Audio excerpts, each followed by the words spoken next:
Alors on va parler d'un des gros dossiers du jour, parce qu'il y a deux gros dossiers. Christophe de Chavannes et Coé, apparemment ils veulent faire tomber tous les animateurs. Hein. Ouais. C'est un truc de fou, c'est un par un. Voilà, à un moment il va rester que nous, hein, je vous le dis. Hein. Non mais je vous le dis, à un moment il n'y aura plus un animateur dans le PAF. Hein. Non mais ça devient, non mais je vous le dis, ça devient impossible. Hein. Ça devient impossible. Christophe de Chavannes qui vient de sortir son autobiographie, plusieurs de ses anciens collaborateurs témoignent de l'enfer qu'ils ont pu vivre lors de différents tournages avec l'animateur, odieux, méchant. C'est les adjectifs utilisés pour le décrire.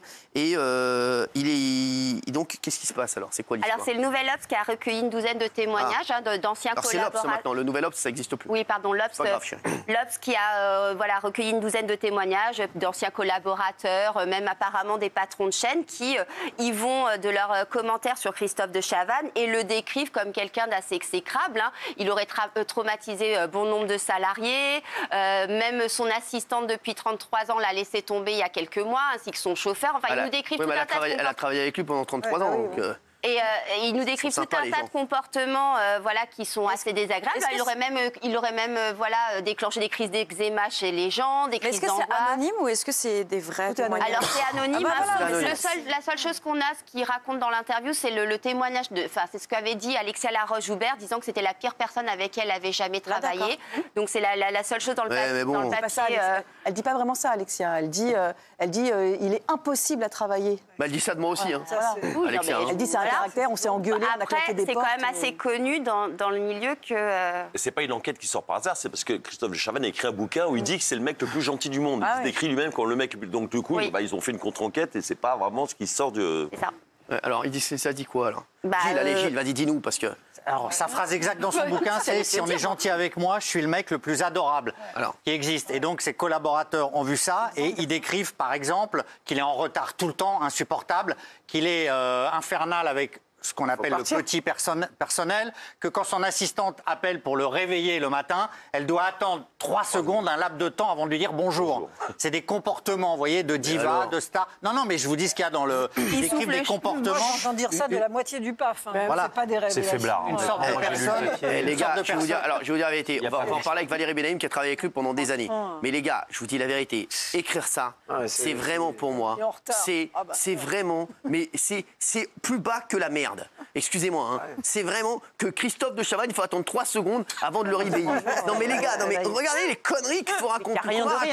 Non mais on va dire quoi? Non mais sans déconner, non mais c'est quoi ce témoignage en bois, sans rigoler, en carton, et ils font des enquêtes là-dessus et on paye des gens pour faire ça. Non mais sans rigoler, mais qui fait ça sans charrier? Excusez-moi, voilà, je le dis, mais c'est que c'est un torchon pour moi. Excusez-moi, c'est quoi les révélations? Alors dites-nous les révélations. C'est ça. Tu veux toutes les révélations? Non, mais il raconte également que le chauffeur, il est obligé de s'asseoir sur la banquette arrière pour chauffer les sièges avant qu'il arrive. Non, pour pas chauffer, justement. Pas chauffer. Il raconte aussi le clash qu'il a eu avec Laurence Boccolini sur le tournage de Sortez-moi de là, je suis une célébrité, ça a été très tendu. Enfin, voilà, il raconte quand même pas mal de choses. Il parle aussi des anniversaires qu'il fêtait dans sa boîte de prod, et puis regardez qui lui avait offert quoi. Et en alors, il y a quand même une différence entre être un con n'est pas illégal. Après, traumatiser les gens, les rendre mal, qu'ils aient chez les psychologues à cause de lui, oui, ça c'est illégal. Mais être con n'est pas illégal. Après, tous les témoignages anonymes, moi, ça me fout en l'air. Parce qu'à un moment donné, on peut dire ce qu'on veut anonymement. Donc si le gars est juste con, on s'en fout. Pour moi cette enquête, c'est un torchon. Et je vais vous dire, et le gars, d'où on sait que le gars est con ou pas? Alors, bien sûr, tu sais, je vais te dire, les mecs qui ont travaillé avec toi, ils trouveront toujours quelque chose. Ils vont dire un jour, t'as pété dans la voiture. Non, mais tu vois pas, non, mais je te le dis. Les gars, qu'est-ce qu'il a fait? Ils disent pas. Donc, je vais te dire, les enquêtes comme ça, les gars, quand ils appellent, quand tu dis un truc bien, tu es obligé de te justifier. Quand tu dis un truc mal, ils ne demandent aucune justification. Donc forcément, ils appellent les gars et ils disent est-ce que vous voulez balancer sur Christophe de Chavannes? Des mecs qui travaillent plus avec lui. Forcément, demain tu vas appeler des gars. Moi, ils ont fait le complément d'enquête. Les gars, on ne sait même pas. Ils étaient anonymes. On n'a jamais su qui c'était. Ils ont pris une silhouette. Ils ont pris un gars qui avait avec une autre voix. Donc on n'a jamais su qui c'était le gars. Et on s'en fout d'ailleurs. Mais des gars, dans n'importe quel travail, que ce soit n'importe quel travail, tu vas aller voir un gars, tu lui dis comment il était ton patron avant? C'est un connard. Un jour, je suis arrivé, il arrive en retard. Mais les gars, mais vous êtes des fous quoi. Mais ça pour moi, c'est le journalisme. C'est ce qui fait le plus mal au journalisme. Je suis désolé, tout ça pour faire du buzz, c'est inadmissible. Valérie Benaïm, que vous avez travaillé avec Christophe de Chavannes, racontez-nous. J'ai travaillé avec Christophe. Bien sûr que Christophe, il a du caractère. Il a du caractère, il gueule, il râle, il claque des portes, il engueule les gens qui travaillent avec lui, etc. Moi, on a travaillé ensemble sur les 100 plus grands.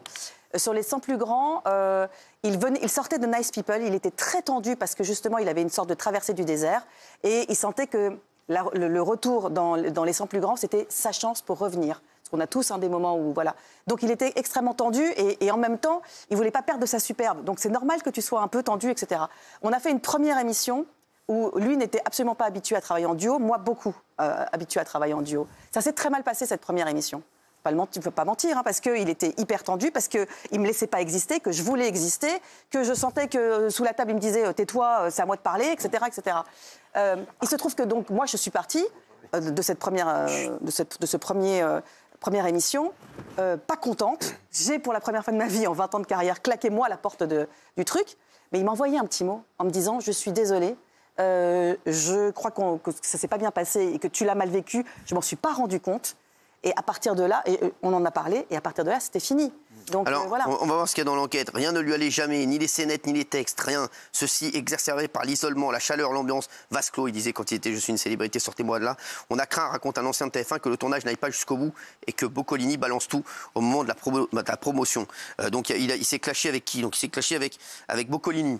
Il s'est clashé avec Cyril Hanouna. Il s'était clashé avec moi, Christophe de Chavannes. Vous l'avez produit, Cyril, vous Bien sûr, et notamment en 2015, chez Jean-Marc Morandini, il critiquait l'émission Christophe de Chavannes.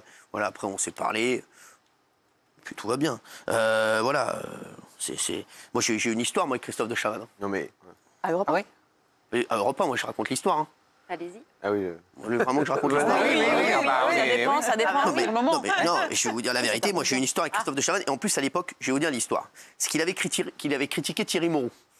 Et il s'attaquait vraiment physiquement à Thierry Moreau. Enfin, il le faisait beaucoup chier. Et Thierry Moreau, à un moment, il était dans mon équipe et ça commençait à le faire chier. Et un jour, je vous dis la vérité, j'ai appelé Christophe de Chavannes. Et je lui ai dit, c'est Cyril Hanouna. Et je lui ai dit, c'est toi qui insultes Thierry Moreau? Il me dit, ouais. Je lui ai dit, t'as Europe 1 demain? Il me dit, ouais. Je dis, ben, je vais venir te voir demain à Europe 1. Je sais pas si on veut la suite. Et je suis allé le voir, et depuis, on s'entend très bien. Et ça s'est bien passé, donc. Très bien passé. J'avais une voilà. discussion franche. Mais voilà. Et je suis allé le voir, Europe 1. Il faisait Ruquier à l'époque, il était chez Laurent. Et depuis, ça se passe très bien. Voilà. Et on se côtoie, voilà. Et je l'ai produit quelques années après. Mais c'est vrai que c'était parce que par rapport à Thierry Moreau. Ouais. Donc je veux dire, arrête de faire chier Thierry Moreau. Voilà, fais pas chier Thierry Moreau, fais-moi chier moi, parce que c'est moi qui suis responsable, un des chroniqueurs. Voilà, c'est comme mes enfants. Voilà, donc voilà. Et c'est vrai qu'après, ça s'est très bien passé. Mais c'est vrai que Thierry, ça le faisait un peu chier à un moment. Et voilà, c'était un petit peu chaud au téléphone. Et voilà, après, voilà, j'ai pas insulté sa famille. Oui. On précise qu'il n'y a pas de plainte, à notre connaissance. On a regardé, il n'y a pas de plainte, voilà. Mais si vous voulez, c'est un comportement lunatique, c'est-à-dire je t'aime énormément et après il fracasse les gens. Donc les gens s'épuisent au travail, voilà. C'est un comportement. Non, mais je ne fais que narrer l'article. Hein. Voilà, il y a un portrait qui est ultra violent. C'est une personnalité, voilà. Moi je vais vous dire, moi je connais maintenant Christophe de Chavannes, je l'ai cerné Christophe de Chavannes. Christophe de Chavannes. Il n'est pas sûr de lui peut-être. Je le dis franchement, il a quand même un grand cœur. Voilà, c'est un mec, voilà. Mais Christophe de Chavannes, il avait une énorme pression. C'était comme nous à l'époque, hein. C'était un peu. D'ailleurs, tout le monde dit, voilà. Après Christophe, voilà, des fois, il peut être un peu relou, tout ça, mais je pense il est quand même, c'est un mec gentil. Même voilà, au fond de lui, c'est un mec gentil, voilà, qui fait des conneries, mais derrière, comme a dit Valérie, il va lui faire un mot, tout ça, etc. Mais voilà, après.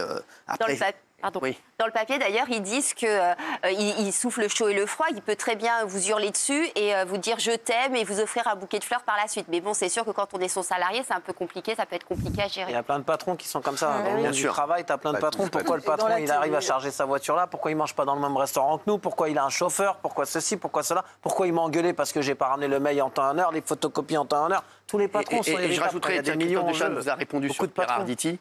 Ah oui, oui, c'est vrai, oui. J'ai vu qu'il m'avait. Vous n'avez pas être d'accord avec moi. Moi, je persiste. Et effectivement, j'ai jamais dit que Pierre Arditi disait des horreurs. Je dis simplement que cette parole-là, il faut faire attention. Quand il a dit si ma femme me quitte, je la tue. Voilà. Et Christophe a dit dans une interview, il a dit Cyril répète à chaque fois qu'il ne regarde pas l'émission du samedi soir. Je le confirme, Christophe, je ne regarde pas l'émission du samedi soir. Voilà, même si j'adore.